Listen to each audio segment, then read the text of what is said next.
glorificas a Dios? Yo glorifico a Dios amándole y siguiendo sus mandamientos.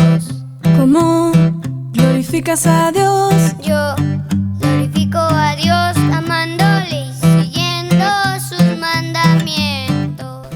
Hola niños y niñas, Dios les bendiga. Estamos muy felices de poder llegar nuevamente a sus hogares y poder aprender juntos la palabra de Dios. Vamos a orar para pedirle a Dios que nos dirija, que podamos aprender el mensaje que Él quiere darnos. Oramos.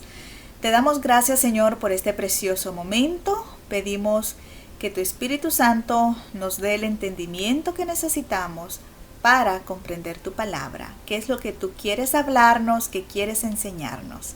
Gracias, Señor, por tu amor y tus cuidados. En tu nombre oramos. Amén.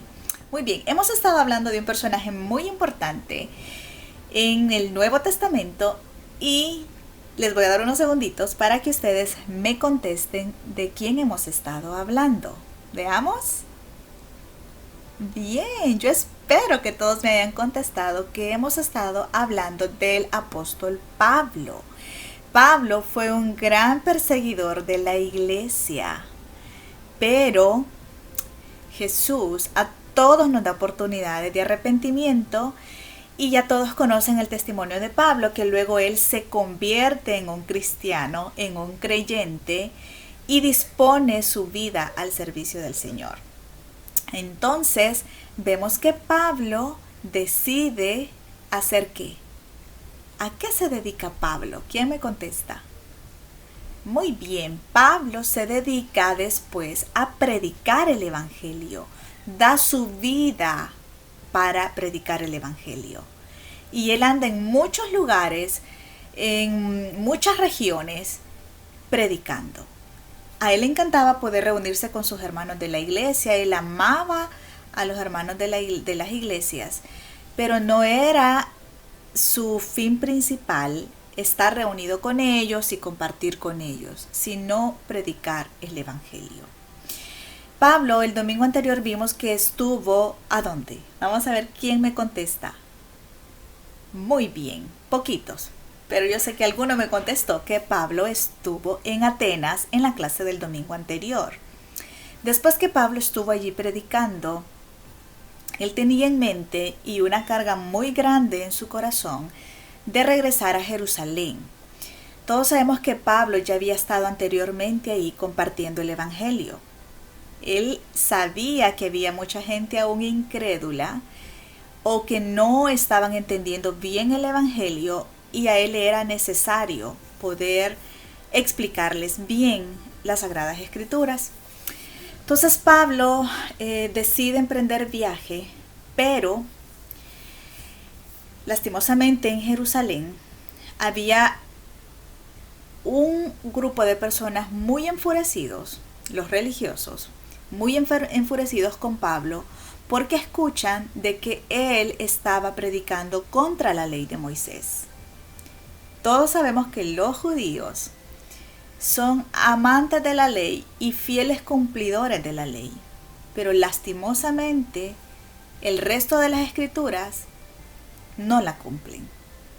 Para ellos la ley de Moisés es lo más importante y se enfocan en eso y creen que con eso agradan a Dios y dejan a un lado también el sacrificio de nuestro Señor Jesucristo. Para ellos eso no es más importante que la ley, sino que la ley es lo más importante para ellos. Y Pablo lo que enseñaba era que la ley no va a salvar a nadie. El cumplir la ley no va a salvar a nadie. Tus obras, tu obediencia, ciertos puntos de las escrituras no nos salva. Tenemos que enfocarnos en toda la escritura y toda la escritura nos dice que hay un Salvador, que hubo un sacrificio y es el de nuestro Señor Jesucristo y por medio de Él nosotros somos salvos, no por medio de la ley, no por medio del cumplimiento de esta ley. Pero los cristianos en Jerusalén habían malinterpretado esto y Pablo en ningún momento dijo que no cumplieran la ley. Al contrario, un creyente, alguien que ya recibió a Jesús, nuestro deber es cumplir las escrituras, no obviarlas en ningún momento. Entonces Pablo quería llegar a hablar eso. Los hermanos de las iglesias a las que Pablo visitaba le pedían que no volviera porque la gente lo podía maltratar, golpear, encarcelarlo, hasta matarlo. El Espíritu Santo mismo de Dios, dice la palabra en las Escrituras, que el Espíritu Santo le advierte a Pablo de lo que está sucediendo allá, que hay una multitud enfurecida, pero le advierte, no para detenerlo, sino para que él estuviera consciente de lo que se iba a enfrentar en Jerusalén. Los hermanos entonces no tienen opción y dicen, bueno, está bien. Lo dejaron ir, oraron por él, que es lo más hermoso que los creyentes y los hermanos en la fe podemos hacer unos por otros, orar, para que en el momento de la prueba la puedan soportar. Y ellos oraron no para que Dios quitara esa prueba de él y para que todo cambiara y no le pasara nada. Oraron para que Dios lo fortaleciera al momento de llegar a Jerusalén y donde tenía que enfrentar lo que el Espíritu Santo de Dios ya había anunciado. Pablo entonces se emprende a Jerusalén en barco porque no habían aviones, no habían vehículos como hay en la actualidad, trenes. Tenía que hacer un largo viaje en barco y por fin Pablo llega a Jerusalén, esa tierra amada de nuestro Señor Jesús y esa tierra amada también por este apóstol Pablo, donde él quería llevar ese mensaje. Lo recibe entonces Jacobo, dice la palabra de Dios, el hermano de Jesús, y nuevamente él le dice, Pablo, la situación aquí está muy difícil. Las personas están tan molestas contigo, están enfurecidas y están decididas a hacerte daño. Entonces Pablo, me imagino que nuevamente él clama a Dios por fortaleza para poder pasar esta prueba, no para quitársela de encima, porque niños y niñas tenemos que aprender que cuando Dios quiere mandarnos una prueba a nuestra vida, no tenemos por qué molestarnos, no tenemos por qué renegar, no tenemos por qué hacer oraciones equivocadas, pidiendo a Dios cosas que van en contra de su voluntad. Nosotros lo que tenemos que hacer es someternos siempre a la voluntad de Dios, como lo hizo Pablo y muchos personajes más en la Biblia, quienes aceptaron la voluntad perfecta de Dios. Nosotros lo mismo tenemos que hacer, orar para que Dios nos ayude a soportar cualquier situación que venga a nuestra vida, a nuestras familias. Y desde pequeños tenemos que aprender eso. Esto no es solo para adultos, no es solo para personas grandes, esto es para ustedes que están en una edad donde tienen que aprender mucho de la palabra de Dios. Entonces Pablo va al templo y al llegar todo el mundo lo reconoce. Y hicieron un alboroto completo de que Pablo estaba allí y avisaron a todas las personas y la gente lo atrapa, lo insulta, lo golpean, hacen llegar este mensaje al general del ejército y él llega a tratar de poner control, pero se le hace muy difícil porque la gente, se imaginan gente muy molesta y no eran solo 10 o 20, eran una multitud de gente muy molesta. Entonces, este general decide encadenar a Pablo y sacarlo de ese lugar porque si no estas personas lo hubieran matado en ese momento. Entonces él saca a Pablo para poder con tranquilidad preguntarle por qué la gente está tan molesta con él. Entonces Pablo le pide al general con mucho respeto, mucha educación, que le permita una vez más dirigirse al pueblo. Yo creo que alguien que está siendo insultado, golpeado, maltratado y que gritan su muerte, que quieren su muerte, lo que quiere es salir corriendo de ahí y no ver a esa gente.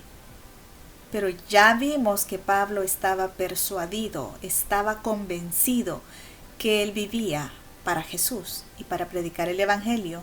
Y él le pidió hablar un momento.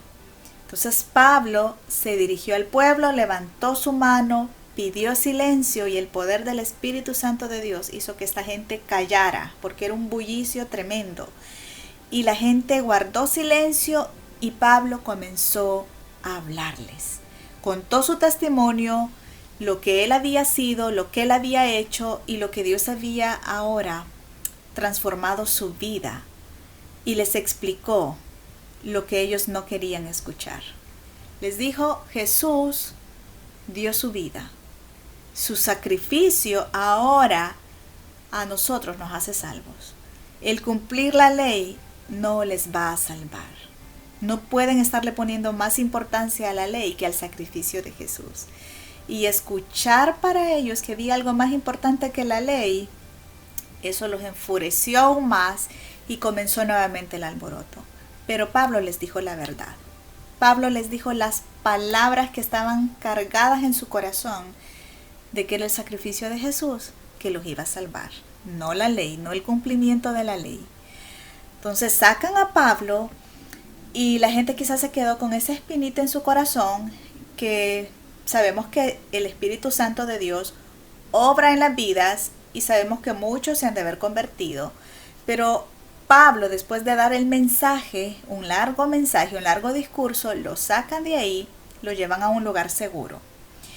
Durante la noche, las personas planeaban matar a Pablo, llegar y matarlo. Pero alguien escuchó, se lo hizo saber al general, y este general del ejército, usado por Dios, decide sacar a Pablo de Jerusalén. Y de noche lo manda en barco, dice la palabra de Dios, a Roma, para que él salga y esta gente no le haga daño. Pablo estaba confiado en Dios. Él decía, si yo vivo, vivo para Dios, y si muero, también muero para Dios. Era ganancia para él vivir o morir, porque él era de Dios. Entonces no tenía temor alguno. Y Dios le confirma a Pablo que no tuviera temor, porque él tenía que seguir predicando el evangelio. Entonces en Roma él tenía ya la mentalidad de que iba a llegar a predicar también. No importa si lo iban a encarcelar, no sabía lo que le iba a pasar, pero él estaba siempre confiando en Dios y predicando el evangelio hasta en sus últimos momentos. Él estaba convencido de eso. Entonces Pablo cumplía su misión en cada lugar que iba. Así como Pablo fue valiente, nosotros queremos que en esta hora se motiven y nos motivemos todos a continuar predicando el evangelio con valentía, sin cansarnos. Que nuestra vida sea un testimonio para los demás. Que nuestra vida sea un reflejo del amor de Dios. Que solo al vernos digan, sí, este de verdad es cristiano, de verdad es creyente. Tenemos que ser niños y niñas que agrademos a Dios en todo momento. Solo el obedecer a mamá y a papá no nos va a salvar. Porque le ayudo a limpiar, porque le ayudo a hacer algo, porque soy bueno o buena, eso no me va a salvar. Ya aprendimos que es el sacrificio de Jesús que nos hace salvos, y el ser obedientes a toda la escritura, a toda la ley, a todos sus mandamientos. No solo a unos, a los que nos convenga o a los que más nos guste. A mí me gusta la parte que dice que yo debo honrar a papá y a mamá. Sí, pero hay otras leyes importantes, ¿sí? Si yo digo que amo a Dios, amo a mi padre, a mi madre, a mis hermanos, pero no amo a aquel amiguito, a aquel compañerito de la escuela tremendo, entonces ahí también hay algo que tenemos que arreglar, porque Dios nos manda amar a nuestro prójimo como a nosotros mismos. No importa si nuestro prójimo nos hace mal, no importa si nuestro prójimo se burla de nosotros, no importa, Dios nos manda a amarles. Entonces tenemos que tener por seguro que el evangelio tiene que seguir siendo predicado, y si yo vivo y si usted vive, es porque tiene que transmitir ese evangelio. Para eso vivimos.